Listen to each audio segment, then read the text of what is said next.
ओम नमः शिवाय. श्रावण महिना सुरू झाला की प्रत्येक शिवभक्ताच्या मनात एकच भावना असते, ती म्हणजे महादेवांची भक्ती. तर अशा या पवित्र श्रावण महिन्यात अनेक श्री शिवलीला अमृताचं पारायण करतात. परंतु अनेकांना प्रश्न पडतो की हे पारायण नेमकं कसं करायचं, किती दिवसांचं करायचं, कोणत्या दिवशी कोणता अध्याय वाचायचा, पूजा कशी मांडायची, संकल्प कसा करायचा, काय खायचं काय टाळायचं, पारायणाच्या वेळी जर एखादा दिवस राहिला तर काय करायचं, आणि पारायण पूर्ण झाल्यानंतर त्याची सांगता कशी करायची. तर संपूर्ण प्रश्नांची उत्तरे घेऊया आजच्या याच व्हिडिओमध्ये. तर पारायणासाठी साहित्य कोणतं लागणार आहे? एक स्वच्छ पाट किंवा चौरंग घ्या, त्यावरती पांढरं वस्त्र तुम्हाला अंतरायचं आहे. श्री शिवलीला अमृताची पोथी तुम्हाला घ्यायची आहे. भगवान शिवांचं शिवलिंग तुम्हाला घ्यायचं आहे. पाण्याचं पात्र, फुले, बेलपत्र, धूप किंवा अगरबत्ती, तुपाचा किंवा तेलाचा दिवा कोणताही चालेल, नैवेद्यासाठी फळं किंवा गोड पदार्थ, आणि शक्य असल्यास पंचामृत तुम्हाला लागेलच. पहिल्या दिवशी तुम्हाला अभिषेक हा पंचामृताने करायचाच आहे. तर पूजा कशी मांडायची? सर्वप्रथम घरातील देवघर किंवा तुम्ही ज्या ठिकाणी पारायण करणार आहात ती जागा स्वच्छ करून घ्या. पाटावरती स्वच्छ वस्त्र अंथरा, त्यावरती श्री शिवलीला अमृताची पोथी आदराने ठेवा. पोथी ही जमिनीवरती ठेवू नका. त्यानंतर शिवलिंग ठेवा, त्यानंतर दिवा लावा, धूप किंवा अगरबत्ती लावा. महादेवांना पहिल्यांदा जलाभिषेक तुम्हाला करायचा आहे 3 वेळा. त्यानंतर तुम्हाला पंचामृताने अभिषेक करायचा आहे व बेलपत्र व फुले अर्पण करायची आहेत. नैवेद्य दाखवायचा आहे व दोन्ही हात जोडून महादेवांचं स्मरण तुम्हाला करायचं आहे. आता सर्वात महत्त्वाचा भाग म्हणजे संकल्प. संकल्प करताना मोठमोठे मंत्र म्हणणे आवश्यकच असते असं नाही. आपल्या मनातील भावना साध्या शब्दात महादेवांसमोर मांडू शकता. उदाहरणार्थ, आणि हा संकल्प करत असताना तुम्हाला उजवा हात पुढे करून त्यावरती थोडे अक्षता घेऊन, हळदी कुंकू वाहून आणि एक फूल हातावरती ठेवून त्यावरती 3 वेळा तुम्हाला पाणी सोडायचं आहे. आणि जो काही तुमची इच्छा तुमच्या मनात असेल ती तुम्ही त्या संकल्पाद्वारे मांडायची आहे. 3 वेळा पाणी सोडून तुमचा संकल्प महादेवांसमोर मांडायचा आहे. तर हे 7 दिवसांचं शिवलीला अमृत पारायण कसं करायचं? सर्वात आधी पहिल्या दिवशी, पहिला सोमवारी तुम्हाला हे पारायण सुरू करायचं आहे. पहिल्या दिवशी पहिला आणि दुसरा अध्याय वाचायचा आहे. दुसऱ्या दिवशी म्हणजेच मंगळवारी तिसरा आणि चौथा, तिसऱ्या दिवशी 5वा आणि 6वा, चौथ्या दिवशी 7वा आणि 8वा, 5व्या दिवशी 9वा आणि 10वा, आणि 6व्या दिवशी म्हणजेच शनिवारी 11वा आणि 12वा अध्याय तुम्हाला वाचायचा आहे. आणि 7व्या दिवशी म्हणजेच रविवारी अध्याय 13, 14 आणि 15. अशा पद्धतीने 7 दिवसात संपूर्ण ग्रंथाचं पारायण पूर्ण करायचं आहे.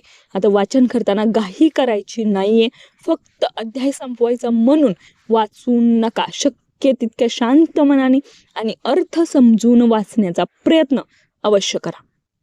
तर हे पारायण तुम्ही करत असताना हे अध्यायांची वाटणी ही अशा प्रकारे आहे. जर तुम्ही 7 दिवसाचं पारायण करत असाल तर पारायण कोणत्या वेळेला करावं? तर पारायणासाठी सकाळची वेळ ही अत्यंत उत्तम आहे. स्नान करून देवपूजा केल्यानंतर वाचन तुम्ही करू शकता. पण सकाळी तुम्हाला वेळ मिळत नसेल तर संध्याकाळी देखील तुम्ही हे करू शकता. परंतु लक्षात घ्या, तुम्ही जेव्हा पारायण चालू करत असाल तर तुम्ही ते रोजच्या एकाच वेळेला करायचं आहे. समजा तुम्ही सकाळी 11 वाजता करत असाल तर तुम्ही 7ही दिवस 11च वाजता पारायण करायचं आहे. आता पारायण करताना कोणते नियम पाळायचेत? तर स्नान करून स्वच्छ कपडे घालून मगच पारायणाला बसायचं आहे. पोथी किंवा वाचनाची जागा ही स्वच्छ ठेवायची आहे. वाचन करताना शक्यतो मोबाईल पाहायचा नाहीये, तो बाजूलाच असला पाहिजे. पारायणाच्या काळात सात्विक आहार घेण्याचा प्रयत्न करा. मांसाहार टाळा, मद्यपान टाळा, तामसी पदार्थ टाळा, कांदा लसूण देखील टाळा. हे सर्व आपल्या परंपरा आहेत आणि आपल्याला त्या जपल्याच पाहिजेत. जर तुम्ही शिवलीला अमृताचं पारायण करत असाल तर हे सर्व नियम तुम्हाला पाळायचेच आहेत. त्याहूनही महत्त्वाचं म्हणजे खोटं बोलायचं नाहीये, दुसऱ्यांची निंदा करायची नाहीये, विनाकारण भांडणं, अपशब्द किंवा द्वेष ठेवणं, या सर्व गोष्टी तुम्हाला प्रकर्षानं टाळायच्या आहेत जेव्हा तुम्ही पारायण सुरू करणार आहात तेव्हा. तर पारायणाच्या वेळी एखादा दिवस राहिला तर खूप महिलांच्या मनात हा प्रश्न असतो. समजा 7 दिवसाच्या पारायणात एखाद्या दिवशी आजारपणामुळे, प्रवासामुळे किंवा इतर अनेक कारणांमुळे करताच आलं नाही, तर घाबरू नका. आता पारायण खराब झालं किंवा दोष लागला अशी भीती मनात बाळगू नका. तुम्ही ते पारायण 1 दिवस एक्स्ट्रा देखील करू शकता. जर तुम्हाला त्या दिवशी नसेल जमलं तर 1 दिवस तुम्ही पुढे ढकलू शकता, परंतु त्याआधी भक्तिभावाने महादेवांची क्षमा मात्र तुम्हाला मागायची आहे. कारण हे पारायण 7 दिवसांचं असतं आणि तेवढ्यातच ते संपवायचं असतं.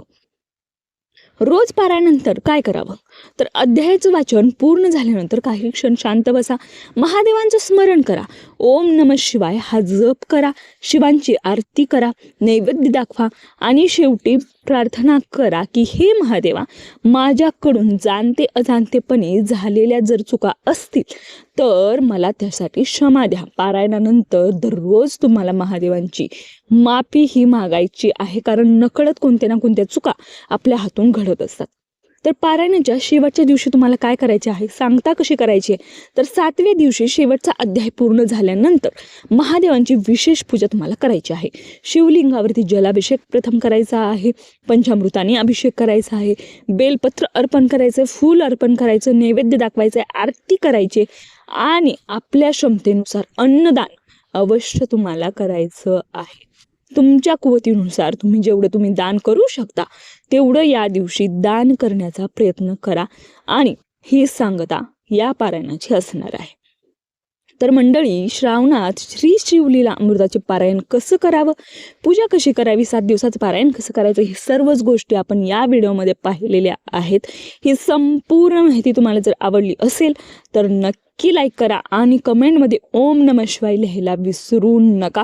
आणि जर तुम्ही पारायण करणार असाल तर किती दिवसांचं करणार आहात आणि तुम्हाला जर 3 दिवसाचं पारायण करायचं असेल किंवा एकाच दिवसाचं पारायण करायचं असेल तर तसं तुम्ही कमेंटद्वारे मला सांगा. तसा देखील व्हिडिओ 3 दिवसांचं पारायण कसं करावं, एका दिवसाचं कसं करावं, त्यासाठी देखील डिटेल व्हिडिओ तुमच्यासाठी बनवला जाईल.